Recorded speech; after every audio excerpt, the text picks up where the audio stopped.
मैं तो सिर्फ मतलब ऊपर ऊपर की बातें करता हूँ, रियलिटी की बातें नहीं करता। हमारी इकोनॉमी की रियलिटी ये हो चुकी है, हालात ये हो चुकी है कि अब पैसा वैसा बनेगा नहीं, देश बर्बादी के कगार पे है। ऐसा कमेंट आप में से कुछ लोगों का आया है, कहना है, तो इसके ऊपर डिटेल डिस्कशन करेंगे। काफी सारी चीजें हो रही है, उसके ऊपर भी डिस्कशन करेंगे। सबसे पहले वीडियो को लाइक कर दो। 500 लाइक टारगेट इस वीडियो के लिए रख रहे हैं, करवा दो लाइक। आप लोग वीडियो देख के इंफॉर्मेशन ले लेते हो लेकिन भूल जाते हो लाइक करना। चलिए सबसे पहले आते हैं अभी के कंडीशन के ऊपर। तो देखिए अभी का कंडीशन ये है कि एसआईपी जो है वो तो ऑल टाइम हाई पे चल रही, थोड़ा बहुत 1-2% या फिर जो इक्विटी के अंदर इन्वेस्टमेंट जा रहा है लमसम एसआईपी मिला के, वो भी ऑल टाइम हाई पे चल रहा है, 1-2% ऊपर नीचे चलता रहता है। लेकिन जो यूनिक नंबर्स है जो कि ऐड हो रहे हैं म्यूचुअल फंड्स के, वो अभी बहुत पिछले 3 साल के लोएस्ट लेवल पे आ चुके हैं। मतलब कहने का मतलब है कि आपको दिखता है ना कि 50 लाख एसआईपी अकाउंट्स इस महीने ऐड हुए हैं, और एसआईपी ये जो नंबर है स्टॉपेज रेशियो वो भी बहुत हाई रहता है। दिखता है कि 50 लाख ऐड हुए और उसमें से 45 लाख बंद ही हो गए एसआईपी।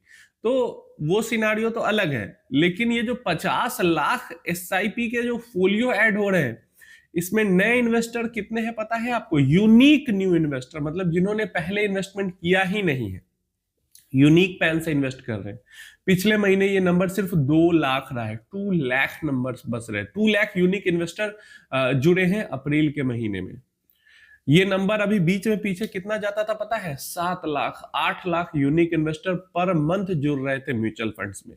लेकिन अभी ये नंबर जून 2023 के आसपास का ये नंबर है। उसी टाइम 2023 में ही जो 2 लाख का नंबर था, अभी फिर वापस गिर के 2 लाख का नंबर आ चुका है। कहने का क्या मतलब है?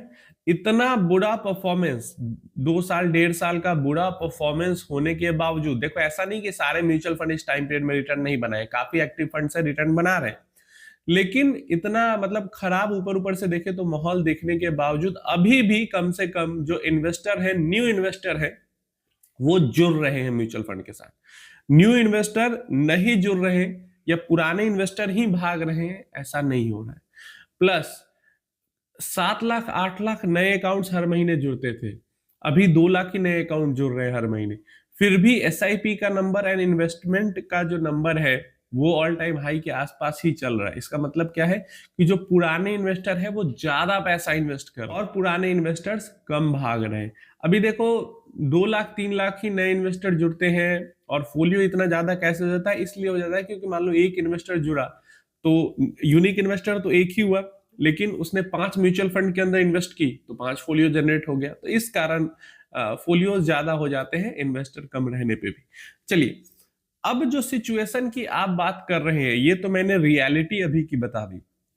ज्यादातर लोगों का कहना है कि अभी जो इकोनॉमी के हालात है, इकोनॉमी खोखला हो चुका है एकदम। इस टाइप का कमेंट आता है कि जैसे सारे हमारे कमेंट में अर्थशास्त्री बैठे हुए, इकोनॉमी एकदम खोखला हो चुका है, अब तो रिटर्न बनेगा ही नहीं बनेगा। इकोनॉमी खोखला हो चुका है तो आप इस देश में क्या कर रहे हो? सबसे पहले तो आपको निकल जाना यहां से चाहिए, क्योंकि इकोनॉमी खोखला हो चुका है और इकोनॉमी खत्म हो जाएगा तो सिर्फ स्टॉक मार्केट में पैसा थोड़ी ना नहीं बनेगा आपका जॉब भी नहीं रहेगा। मान लो आप टीसीएस में काम करते हो, टीसीएस लिस्टेड कंपनी है, अगर टीसीएस में पैसा इन्वेस्टर का डूब जाएगा मतलब कंपनी बंद हो जाएगी, तो आपका जॉब टीसीएस में थोड़ी ना रहेगा। अदर जो कंपनीज है लिस्टेड, वहां पे जितने लोग काम, अगर कंपनी डूब जाएगी तो सिर्फ जो कंपनी के इन्वेस्टर है, इक्विटी इन्वेस्टर है, उन्हीं का पैसा डूबेगा। जो कंपनी के अंदर डेट इन्वेस्टर है उनका पैसा भी डूबेगा। जो जॉब कर रहा है कंपनी के अंदर, सारी की जॉब चली जाएगी। तो आप इस बात को सोच के खुश हो रहे हो, दुखी हो रहे हो, क्या हो रहे हो, मुझे समझ में नहीं आ रहा। कि ऐसा आपको लग रहा है कि इकोनॉमी खोखला हो चुका है, इकोनॉमी बर्बाद होने वाला है, ये रियलिटी है इकोनॉमी की, और फिर भी आप यहाँ पे बैठ के एंजॉय कर रहे हो। आपको तो सबसे पहले यहाँ से चले जाना चाहिए, दूसरे देश में जहां पे भी आपको लगता है कि इकोनॉमी बहुत स्ट्रांग है, वहां पे आपको शिफ्ट हो जाना चाहिए, सब कुछ यहाँ से लिक्विडेट करके। क्योंकि इकोनॉमी बर्बाद होने का मतलब है कि सब कुछ खत्म हो जाना है इकोनॉमी के अंदर। इकोनॉमी बर्बाद होने का मतलब ये नहीं कि सिर्फ इक्विटी में रिटर्न नहीं बनेगा, बाकी जॉब से तो हम पैसा छापते रहेंगे। है ना? किसी का बिजनेस ही नहीं चलेगा, क्योंकि इकोनॉमी बर्बाद होने का मतलब किसी के पास पैसा ही नहीं रहेगा कि जाके वो कुछ खरीदेगा, तो दूसरे का बिजनेस भी वहां पे नहीं चलेगा। ये सब जो फालतू की का आप लोग दिमाग लगाते हो, उससे अच्छा उतना अगर आप इन्वेस्ट कर लोगे तो ज्यादा फायदे में रहोगे। और ये जो इकोनॉमी बर्बाद हो रही है, खोखली हो रही, सब डूब रहा है, ये तो मैं मतलब पिछले 7-8 साल से हर साल सुनते आ रहे हो, लगभग हर साल। बहुत रैली रहती है मार्केट में तो थोड़े टाइम के लिए शांति आ जाती है, नहीं तो 2019 में भी सेम चीजें, 20 में भी सेम चीजें, 21 में रैली आई तो शांत हो गए लोग, 22 में सेम चीज, 23 के शुरुआत में सेम चीज, उसके बाद रैली आई, फिर 23 में तो शांत हो गए, 24 में शुरुआत में रैली चल रही थी, शांत हो गए, फिर सितंबर के बाद से वही चीजें, 25 में वही चीज और 26 में भी वही चीज सुन रहे हैं। क्रैश का प्रिडिक्शन करने वाले और इकोनॉमी के बर्बादी का प्रिडिक्शन करने वाले लोग हर साल यही प्रिडिक्शन करते हैं, हर साल। और हर 4-5 साल में, 3 साल में एक बार तो मार्केट गिरी जाती है, तो वो सही भी हो जाते हैं। अब मान लो 10 सालों तक लगातार मैं मार्केट क्रैश का प्रिडिक्शन करूं, तो 3-4 साल तो मैं सही हो ही जाऊंगा, क्योंकि मार्केट को तो गिरना है, वो सबको पता है, मार्केट लगातार ऊपर की तरफ तो जाएगी नहीं, तो मार्केट को तो बीच में गिरना ही है। और मैं हर साल प्रेडिक्ट करूंगा तो किसी एक साल तो सही हो ही जाऊंगा। ये देखो ना कि कोई प्रेडिक्ट कर रहा है तो 10 साल में से कितने साल वो सही हो रहा है। अब रॉबर्ट कियोसाकी की बात होती है, मैं जब से भाई देख रहा हूं तब से हर साल ही वो मार्केट गिरने की बात करते हैं। 2021-20 की रैली में भी मार्केट गिरने की बात की थी, 2022 में तो मार्केट गिरा, तो वहां पे भी बात तो की ही थी, 2023 में भी बात की थी मार्केट गिरने की, मार्केट ऊपर चला गया, 24 में भी ऊपर गया, वहां पे भी मार्केट, 25 में भी गिरने की बात की, मतलब हर साल वो मार्केट क्रैश की बात करे। दुनिया की सबसे बड़ी महामंदी आने वाली है की बात पिछले 7-8 साल से हो रही है, अभी तक नहीं आई, आगे आएगी, आ भी सकती है, नहीं भी आ सकती, पता किसी को नहीं है, तुक्का मारना है, जब आ जाएगी तो कहेंगे कि मैंने भविष्यवाणी की थी ना। तो इन सब फालतू की चीजों में आपको नहीं पड़ना है, इक्विटी इन्वेस्टमेंट को एज ए बिजनेस आपको देखना है। और अगर आपको लगता है कि इकोनॉमी फेल हो रहा है तो सारे बिजनेसेस फेल होने लगेंगे, बिजनेसेस फेल होंगे तभी इकोनॉमी फेल होगी। और इस तरीके से परेशान होने से इन्वेस्टमेंट नहीं होता है। आप कहते हो अभी से बुरा हाल नहीं आया मार्केट के अंदर में कभी, तो आपने 2008 को जिया ही नहीं है, तो आप कैसे समझोगे इससे बुरा हाल आया कि नहीं आया। अभी के टाइम पे जो मार्केट के अंदर रिटेलर्स का पार्टिसिपेशन है, 2007 के टाइम पे इससे ज्यादा मार्केट के अंदर पार्टिसिपेशन रिटेलर्स का बढ़ गया था। अगर आप पढ़ोगे इस चीज को तो समझ में आएगा। और 2008 में ऐसा क्रैश आया और उसके बाद ऐसा कंसोलिडेशन हुआ कि अभी तक भी उस लेवल का मार्केट पार्टिसिपेशन नहीं पहुंच पाया है। ऐसे लोग भागे स्टॉक मार्केट से 2008-9 के दौरान। कुछ समझ में आता है इसका मतलब, किस तरीके का उस टाइम पे बदहाली आ चुका था। क्या उसके बाद रिटर्न बना है मार्केट में? नहीं बना है, कंसोलिडेशन का फेज लंबा हुआ। 2008 वाले क्रैश में कंसोलिडेशन का फेज लंबा हुआ, क्योंकि ऊपर जाता था मार्केट, फिर कुछ हो जाता था, फिर गिर जाता था, जैसे अभी हो रहा है, फिर ऊपर जाता था, फिर कुछ होता था, फिर गिर जाता था। तो इस कारण थोड़ा लंबा चला फेज कंसोलिडेशन का, स्टैग्नेंट रहा मार्केट। आप बात करते हो कि इससे बुरा हालात नहीं आया, तो आपको तो कोविड के हालात जो थे वो भी इससे ज्यादा बुरे थे। जो टेक क्रैश हुआ था वो भी इससे बुरा हालात था।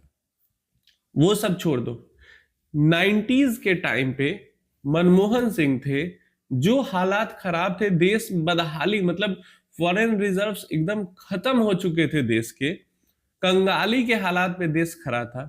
वही हालात है क्या अभी? एक बात मैं कह दूं, सरकार से मतलब नहीं है यहाँ पे, सरकार से मतलब यहाँ पे नहीं है। सरकार कोई भी रहती है वो हैंडल कर लेती है चीजों को। 90s में जब देश कंगाल के हालात पे था, उस टाइम पे किसकी सरकार थी केंद्र में? किसकी सरकार थी? टेक क्रैश 2000 के समय, टेक क्रैश जब आया, किसकी सरकार थी केंद्र में? 2008 के टाइम पे किसकी सरकार थी केंद्र में? 2020 के टाइम पे किसकी सरकार थी? 2022 में किसकी सरकार थी और अभी किसकी सरकार है? तो कोई भी सरकार हो केंद्र के अंदर, कोई भी जो पूरी टीम बैठी हुई है, बेवकूफों की टीम नहीं बैठी हुई है। अपने लेवल पे सब, मतलब देखो, जो करप्शन है वो सब में है, और अपने लेवल पे सब ठीक ठाक काम भी कर लेते हैं। जब वैसी सिचुएशन आती है तो सब लोग देश को बचाते हैं। और पास्ट में ये चीजें सबने दिखाई है, अलग अलग सरकार ने।